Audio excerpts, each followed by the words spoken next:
കഴിഞ്ഞ സമയമാണല്ലോ. അപ്പം എങ്ങനെ പിടിച്ചു നിൽക്കുന്നുവെന്ന് ഈ കേസിൻ്റെ വിവിധ ഘട്ടങ്ങളിൽ എന്നോട് പലരും ചോദിച്ചിരുന്നു. എല്ലാവർക്കും ഞാൻ കൊടുത്ത മറുപടി ഒന്നായിരുന്നു: മടിയിൽ കനമുള്ളവനെ വഴിയിൽ പേടിക്കണ്ടു എന്നായിരുന്നു ഞാൻ പറഞ്ഞ മറുപടി. പക്ഷേ എല്ലാവർക്കും അറിയാവുന്ന രീതിയിൽ ആരും തകർന്നു പോകുന്ന വിധത്തിലുള്ള വളഞ്ഞു വെച്ചുള്ള ആക്രമണമായിരുന്നു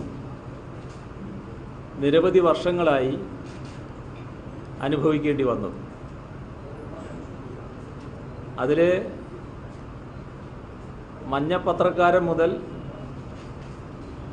മഹാനേതാക്കൾ വരെ അണിനിരക്കുകയും ചെയ്തു. എക്സ് കമ്മ്യൂണിസ്റ്റുകൾ തൊട്ട് ആൻറ്റി കമ്മ്യൂണിസ്റ്റുകൾ വരെ ഈ കാര്യത്തിൽ അണിനിരന്നു. കൂട്ടത്തിൽ അച്ചടി മാധ്യമങ്ങളും ഇലക്ട്രോണിക് മാധ്യമങ്ങളും ഒക്കെ ഉണ്ടായി. വലതുപക്ഷം തൊട്ട് തീവ്ര ഇടതുപക്ഷം വരെ ഇക്കാര്യത്തിൽ ഒന്നിച്ചു. ഈ ഘട്ടങ്ങളിലൊന്നും വഴിയിൽ വീണുപോകാതിരുന്നത് 5 കാരണങ്ങൾ കൊണ്ടാണ്. ഒന്നാമത്തത്, അരുതാത്തതൊന്നും ചെയ്തിട്ടില്ല എന്ന മനസ്സിൻ്റെ അചഞ്ചലമായ ബോധ്യം. 2, എന്നെയും എൻ്റെ പാർട്ടിയെയും വിശ്വസിക്കുകയും സ്നേഹിക്കുകയും എല്ലാ പ്രതിസന്ധി ഘട്ടങ്ങളിലും ഒപ്പം നിൽക്കുകയും ചെയ്ത ജനലക്ഷങ്ങളുടെ പിന്തുണ. 3, കമ്മ്യൂണിസ്റ്റുകാരനായാൽ മുൻപിലെ പാത ഒരിക്കലും പൂക്കൾ വിരിച്ചതാകില്ല എന്ന തിരിച്ചറിവ്. 4, എന്നെ എൻ്റെ ജീവിതത്തിൻ്റെ തന്നെ പശ്ചാത്തലത്തിൽ അറിയുകയും വിശ്വസിക്കുകയും ചെയ്ത് കൂടെ നിന്ന എൻ്റെ പ്രസ്ഥാനം. 5, ഏതൊക്കെ പ്രതിസന്ധികൾ നേരിട്ടാലും ഒടുവിൽ സത്യം വിജയിക്കുക തന്നെ ചെയ്യുമെന്ന വിശ്വാസം. ഈ കേസ് അനിശ്ചിതമായി വൈകിപ്പിച്ച് എൻ്റെ പ്രസ്ഥാനത്തെ ആകാവുന്നത്ര സംശയത്തിൻ്റെ നിഴലിൽ നിർത്താം എന്ന് കണക്കുകൂട്ടിയവരുണ്ട്. പുത്തൻ കള്ളസാക്ഷികൾ, കള്ളക്കേസുകൾ, ഉപകേസുകൾ, അപ്പീലുകൾ ഒക്കെയായി എന്നെ വരിഞ്ഞു മുറുക്കി നിർത്താമെന്ന് കരുതിയവരുണ്ട്. എന്നെ അപകീർത്തിപ്പെടുന്നതിലൂടെ ഞാൻ ഉൾപ്പെട്ട പ്രസ്ഥാനത്തെ അപകീർത്തിപ്പെടുത്താം എന്ന് കരുതി കരുനീക്കിയവരുണ്ട്. എല്ലാവരോടുമായി ഒന്നേ എനിക്ക് പറയാനുള്ളൂ: എനിക്ക് ഒരു വ്യക്തിവിരോധവുമില്ല. വിരോധമില്ലാത്തതിന് കാരണം ഇതെല്ലാം രാഷ്ട്രീയമായി വന്നത് തന്നെയാണ് എന്നതാണ്. ഞാൻ വിജയൻ എന്ന ഒരു വ്യക്തി മാത്രമായി ഒതുങ്ങിക്കൂടിയിരുന്നുവെങ്കിൽ ഇതൊന്നും ഉണ്ടാകുമായിരുന്നില്ല. പാർട്ടി ഏൽപ്പിച്ച ഉത്തരവാദിത്വം നിർവഹിച്ചുകൊണ്ട് നീങ്ങേണ്ട ഒരു തലത്തിലായിരുന്നു എൻ്റെ പ്രവർത്തനം. അപ്പോൾ പാർട്ടിയോടുള്ള വിരോധം എൻ്റെ മേൽ വന്ന് പതിക്കുക സ്വാഭാവികമാണ്. അത്രയേ ഞാൻ കരുതുന്നുള്ളൂ. കമ്മ്യൂണിസ്റ്റ് ആയതിനാൽ ജീവൻ ബലികഴിക്കേണ്ടി വന്ന ആയിരങ്ങളുടെ പാർട്ടിയാണിത്. പാർട്ടിയുടെ നേതൃതലങ്ങളിൽ എത്തിപ്പെട്ടതുകൊണ്ട് മാത്രം എത്രയോ ആക്ഷേപങ്ങൾ സഹിക്കേണ്ടി വന്ന നേതാക്കന്മാരുടെ പാർട്ടിയുമാണിത്. തെമ്മാടിക്കൂട്ടത്തിൻ്റെ തലവൻ എന്നാണ് പി കൃഷ്ണപിള്ളിയെ ആക്ഷേപിച്ചിരുന്നത്. അഴിമതിക്കോടൻ എന്ന് സഖാവ് അഴീക്കോടനെ വിളിച്ചിരുന്നു. അപ്പോൾ എന്നെക്കുറിച്ച് ഇത്രയൊക്കെയല്ലേ പറഞ്ഞുള്ളൂ എന്ന് ആശ്വസിക്കാം. എനിക്ക് ഒരു കാര്യത്തിൽ അഭിമാനമുണ്ട്. കമ്മ്യൂണിസ്റ്റ് വിരുദ്ധരുടെ കയ്യടി ഒരിക്കലും എനിക്കായി ഉയർന്നിട്ടില്ല. അക്കൂട്ടരുടെ സ്വീകാര്യത അഭികാമ്യമാണെന്ന് ഒരിക്കലും എനിക്ക് തോന്നിയിട്ടുമില്ല. അവരുടെ പിൻബലമാണ് ഏറ്റവും വലിയ ശക്തി സ്രോതസ്സ് എന്ന് ഞാൻ കരുതിയിട്ടില്ല.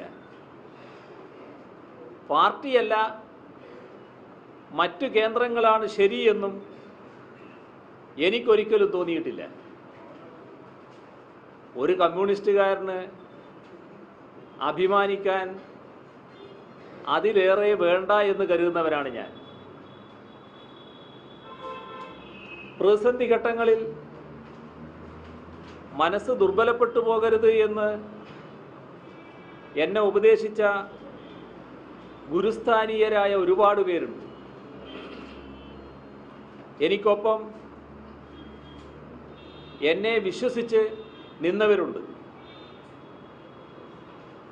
സമൂഹമാകെ ആദരിക്കുന്ന അവരോടുള്ള എൻ്റെ നന്ദി നിസ്സീമമാണ്.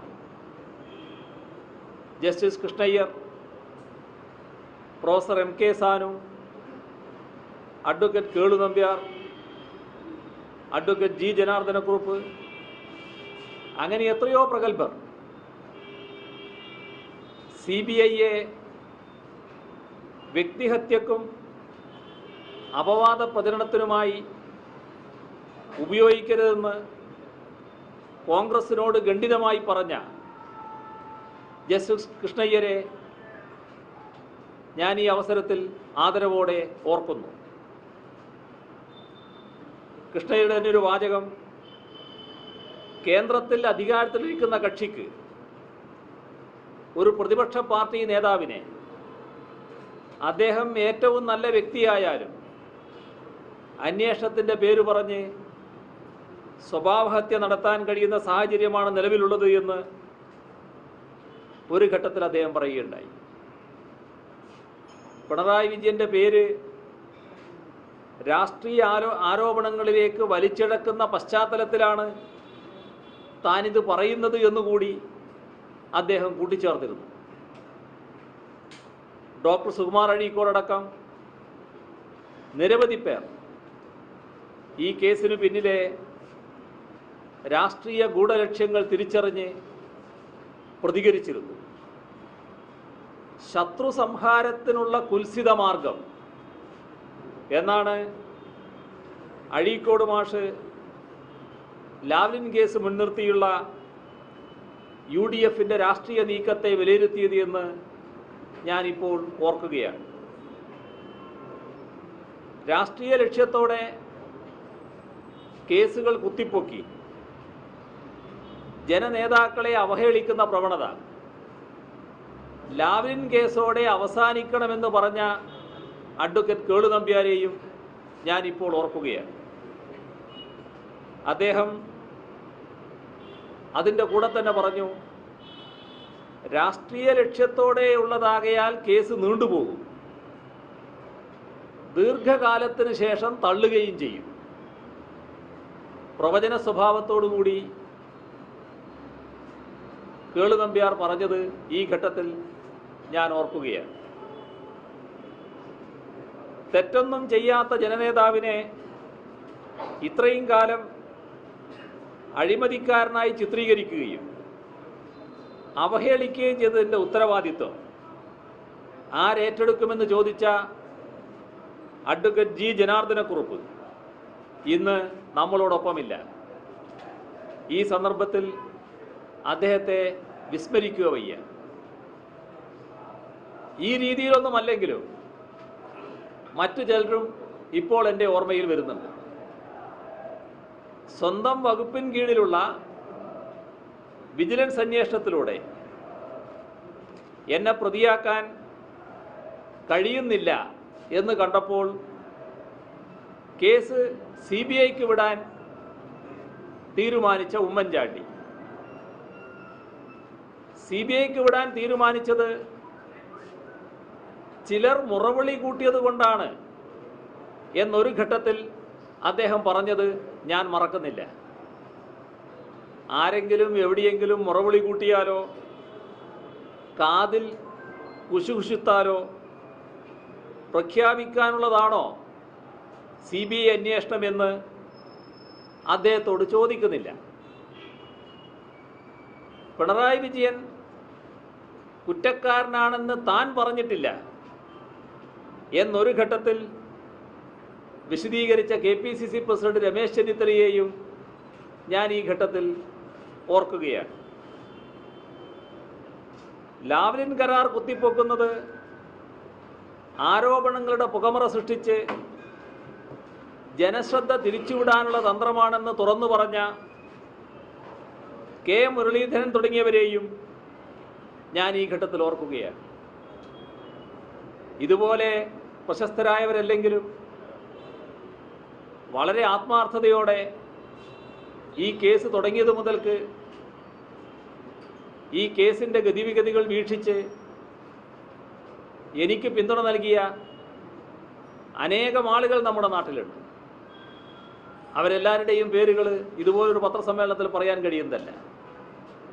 അവരുടെയെല്ലാം നിസ്സീമമായ പിന്തുണ ഒരു പൊതുപ്രവർത്തകൻ എന്ന നിലക്ക് എനിക്ക് കരുത്ത് പകർന്നിട്ടുണ്ട് എന്ന് തന്നെയാണ് പറയാനുള്ളത്.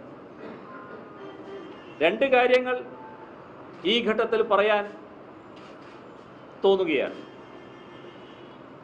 രാഷ്ട്രീയ പകപോക്കലിനായി അന്വേഷണ സംവിധാനങ്ങളെ ദുരുപയോഗിക്കുന്ന സമ്പ്രദായം ഇതോടെ അവസാനിപ്പിക്കണമെന്നതാണ് ഒന്ന്. നാടിൻ്റെ വികസന താൽപ്പര്യങ്ങൾ മുൻനിർത്തി മുൻകൈയെടുത്ത് നേർവഴിക്ക് പ്രവർത്തിക്കുന്നവരെ തീരാത്ത കേസുകളുടെ ചങ്ങലകളിൽ കുരുക്കിയിടുന്ന രാഷ്ട്രീയ സംസ്കാരം അവസാനിപ്പിക്കണമെന്നതാണ് മറ്റൊന്ന്. ഒരു രാഷ്ട്രീയ പ്രവർത്തകൻ എന്ന നിലക്ക് എൻ്റെ പാർട്ടിയുടെ നിലപാടുകൾ സംരക്ഷിക്കുന്നതിന് ഞാൻ കൈക്കൊണ്ടിട്ടുള്ള നിലപാടുകൾ ചിലർക്ക് വ്യക്തിപരമായി അസ്വീകാര്യമായിരുന്നിട്ടുണ്ടാകാം. എനിക്കെതിരായ കള്ളക്കേസ് നടത്തിപ്പിന് ആളെ ഇറക്കിയും പണം നൽകിയും കള്ളപ്രചാരണം നടത്തിയുമല്ല അതിന് പക വീട്ടേണ്ടത്. അത്തരമൊരു സംസ്കാരം നാടിന് നന്നല്ല. ജനങ്ങളുടെ പൊതു താൽപ്പര്യം മുൻനിർത്തി ഭരണ നടപടി നീക്കിയാൽ കേസ് നടത്തിപ്പുമായി ജീവിതകാലം മുഴുവൻ കോടതി കയറി ഇറങ്ങേണ്ടി വരുമെന്ന സ്ഥിതിയുണ്ടായാൽ ആരെങ്കിലും നാടിൻ്റെ വികസനത്തിന് വേണ്ട മുൻകൈയെടുക്കുമോ? എല്ലാം മുറ പോലെ നടക്കട്ടെ എന്ന് കരുതി നിസ്സംഗരായിരിക്കുക മാത്രമേ ചെയ്യൂ. ആ നിസ്സംഗത നാടിനെ സമ്പൂർണ്ണ വികസന രാഹിത്യത്തിലേക്ക് നയിക്കൂ.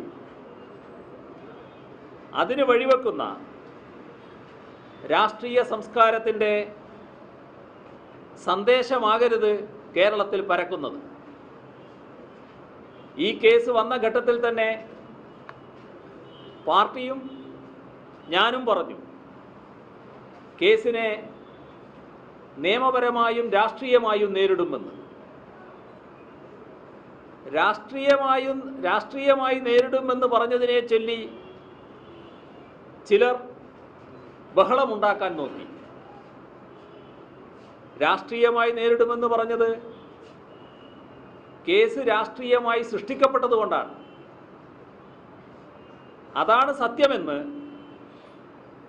ഇന്നത്തെ കോടതി വിധി സ്ഥിരീകരിച്ചിരിക്കുന്നു എന്ന് വിനയപൂർവ്വം ഞാൻ പറയട്ടെ. തുടക്കം മുതൽക്കേ ഇത് രാഷ്ട്രീയ നീക്കമായിരുന്നു. അത് തുറന്നു കാട്ടപ്പെടും എന്ന് ഭയന്നതുകൊണ്ടാണ് ചിലർ രാഷ്ട്രീയമായി നേരിടുമെന്ന് കേട്ടപ്പോൾ വിറളി പിടിച്ചത്. ഒടുവിലെന്തായി?